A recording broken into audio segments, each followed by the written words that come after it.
monde, on est de retour pour l'opération bénédiction et vous allez voir de cette semaine qu'on a des magnifiques témoignages à vous partager en lien avec le projet de Sandra, 30 jours pour manifester l'amour de Christ. Cette semaine, on vous partage des témoignages en lien avec la prière. Vous allez voir que ça a une véritable puissance et que ça fait une différence dans la vie des gens. Donc, je vous laisse voir ces témoignages et je me réjouis de recevoir les vôtres en retour. Bonjour à chacun, un petit boost de quelques secondes pour nous motiver dans ce temps à manifester l'amour de Jésus. Moi, j'ai juste deux petits témoignages. Le premier jour où on était encouragés à prier pour ce temps. J'ai eu l'occasion de discuter et de partager, de prier avec ma coach sportive pour qu'elle puisse être inspirée dans l'écriture d'une lettre, et ça a fonctionné et ça m'a permis une accroche avec elle. Puis aussi avec ma boulangère où j'ai pu bénir son magasin et prier avec elle pour que justement le confinement n'impacte pas sa société. Donc des petites occasions comme ça pour témoigner, et franchement j'ai hâte de voir vos propres témoignages. Bonjour à tous, donc cette petite vidéo pour vous partager mon témoignage d'hier. Donc le défi d'hier dans le mois, les 30 jours pour donner de l'amour, de s'équiper pour la moisson, c'était d'appeler un ou une amie ou une collègue, une relation, un voisin.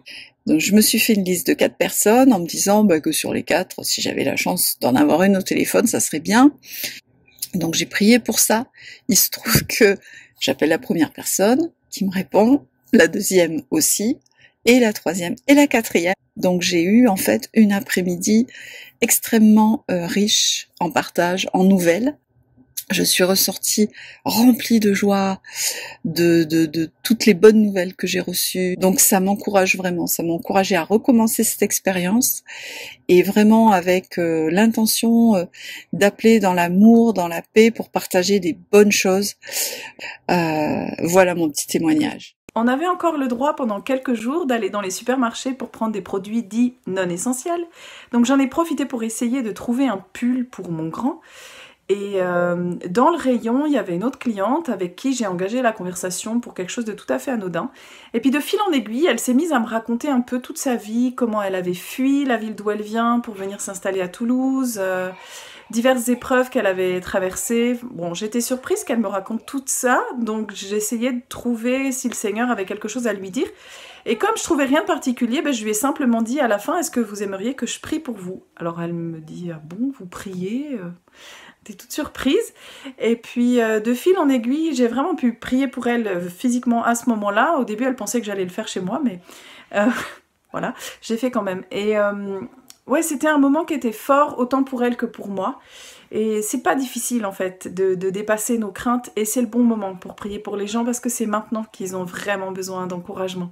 Donc n'hésitons pas, continuons, parce qu'on est tous encouragés à la fin d'un moment comme ça. Bonjour à tous, je voulais aussi apporter mon témoignage. Il concerne donc une voisine. On s'est vus dans nos jardins respectifs, et j'ai pu, suite à une discussion les jours passés, j'ai pu lui proposer de pouvoir prier avec elle. J'avais jamais osé le faire jusqu'à maintenant, et à ma grande surprise, elle a été tout de suite d'accord. Elle m'a même donné un autre sujet de prière, parce qu'elle a à cœur une voisine en face qui a un cancer, et elle voudrait vraiment qu'on puisse aussi la porter dans la prière. Ça l'a vraiment interpellée, et on s'est donné rendez-vous donc lundi pour un temps de partage, un temps de prière. Et puis d'elle-même, elle m'a aussi parlé de la Bible. Elle m'a dit qu'elle n'en avait pas, et que ça l'intéressait de mieux connaître la foi et les évangiles. Donc c'est une occasion de donner une Bible aussi. Vraiment, le Seigneur est à l'œuvre, et c'est encourageant de voir que le Seigneur prépare des cœurs, et que c'est bien d'aller vers les autres aussi. À bientôt.